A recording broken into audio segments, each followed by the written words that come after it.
Había algo extraño en la manera en que Silvia empezó a comportarse.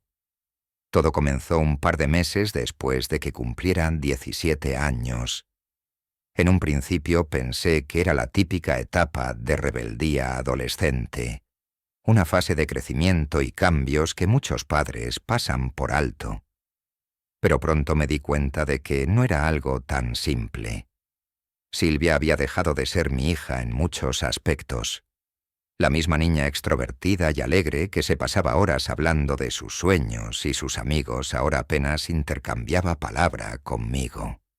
Se había vuelto distante, más callada, incluso temerosa. Algo había cambiado en su mirada, esa chispa que siempre había tenido en los ojos, esa curiosidad insaciable, había desaparecido. En su lugar había un vacío inquietante, como si una sombra se hubiese instalado dentro de ella. Lo peor llegó una noche. Estaba en el salón viendo la televisión cuando escuché la puerta principal abrirse y cerrarse con suavidad. No vi a Silvia llegar, pero el sonido me sacó de mi ensimismamiento. Me levanté para ir a su encuentro, y al cruzar el umbral de la sala, la vi. Silvia estaba parada en la entrada, con los ojos bajos, como si no quisiera mirarme. «¿Cómo te fue?», le pregunté, tratando de disimular la preocupación en mi voz. «Bien, papá», respondió con voz monótona, y ni siquiera levantó la cabeza.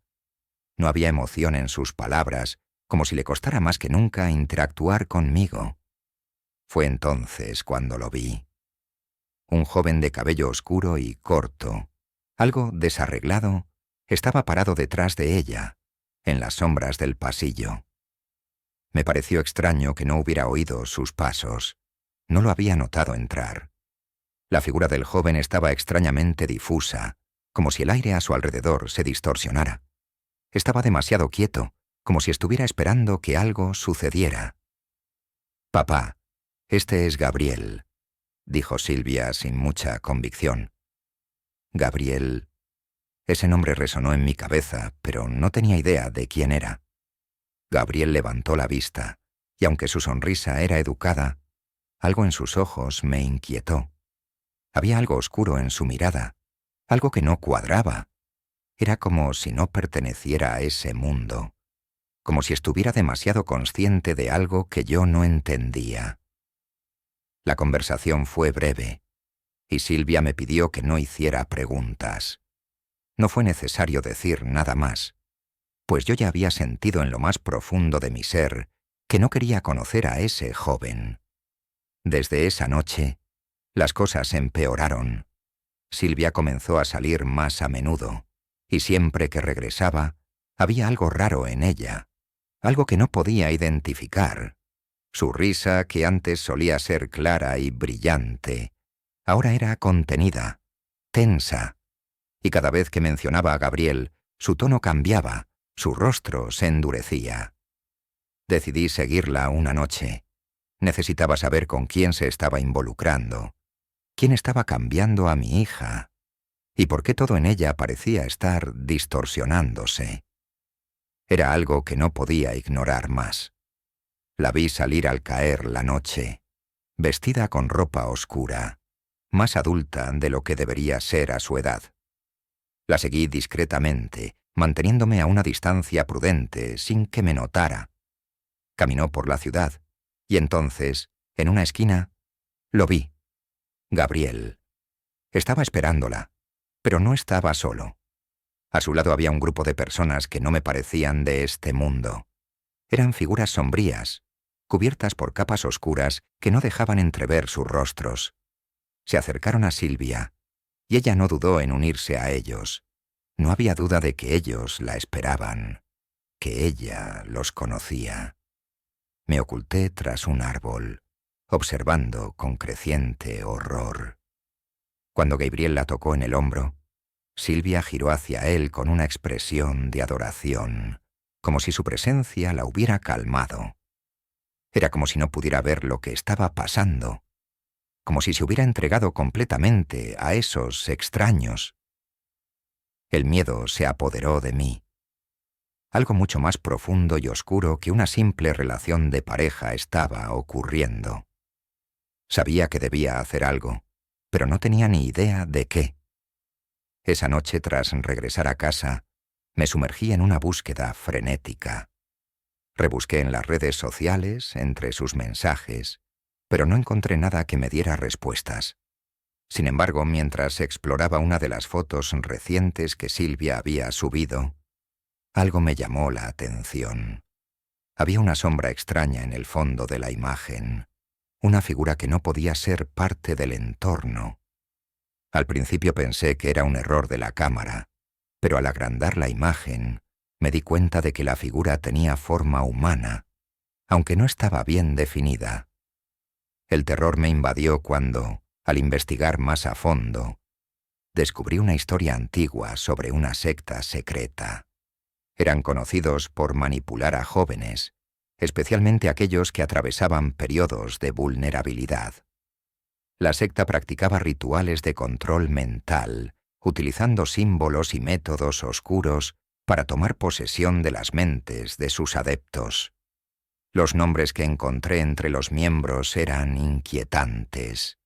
Todos ellos, sin excepción, habían desaparecido sin dejar rastro, y sus familias jamás supieron de ellos. Gabriel. El nombre de él apareció en las viejas crónicas de la secta, pero no como alguien común, sino como un elegido, un ser que no era completamente humano. Se decía que la secta se alimentaba de la energía vital de sus seguidores, usando a los jóvenes para nutrir sus fuerzas oscuras. Gabriel era un líder dentro de este grupo, y Silvia había caído bajo su hechizo. Desesperado, supe que tenía que hablar con Silvia, que tenía que confrontarla, pero cuando intenté hacerlo al día siguiente, ella estaba diferente. Ya no era mi hija. Me miraba sin reconocerme. Su rostro vacío y su actitud hostil me hicieron sentir como si fuera un extraño. Ella me dio la espalda y se dirigió a su habitación sin pronunciar palabra. Esa misma noche, mientras dormía, una presencia se hizo palpable en la casa. Era un frío intenso, más gélido de lo normal. Sentí que algo o alguien me observaba. Cuando me levanté para revisar la casa, lo vi. Gabriel estaba parado en el pasillo, inmóvil, mirando fijamente hacia mi cuarto. No hacía ruido, no se movía. Su rostro estaba tenso, casi como si esperara algo de mí. «¿Qué quieres de mi hija?», le pregunté, mi voz quebrada por el miedo. Él sonrió lentamente, sus labios curvándose en una mueca que no era humana. «No es solo tu hija», respondió con voz suave. «Silvia es nuestra, y lo será para siempre. Ella ya ha elegido su destino. Tú no puedes detenerlo. Ya es tarde para ella». El terror recorrió todo mi cuerpo. De repente, su figura comenzó a desvanecerse, y una sombra oscura lo envolvió, como si se fundiera con la oscuridad misma. Cerré los ojos por un momento, temblando. Cuando los abrí, ya no estaba. A la mañana siguiente, Silvia ya no estaba en casa. Había desaparecido. No había rastro de ella. Solo quedaba una carta en su habitación, escrita a mano con una caligrafía que no reconocía. «Papá, no te preocupes por mí. Ya no soy quien solía ser. Gabriel me ha mostrado lo que siempre estuve buscando. Es mejor que te olvides de mí. Yo siempre estaré bien». La sensación de horror me invadió por completo. Silvia había caído bajo el control total de Gabriel. Y ahora, la verdadera lucha comenzaba. Tenía que ir tras ellos, adentrarme en el abismo del mal para salvar a mi hija. Pero sabía que una parte de ella ya se había perdido para siempre. Y cuando las sombras se cierran, ya es casi imposible encontrar la luz.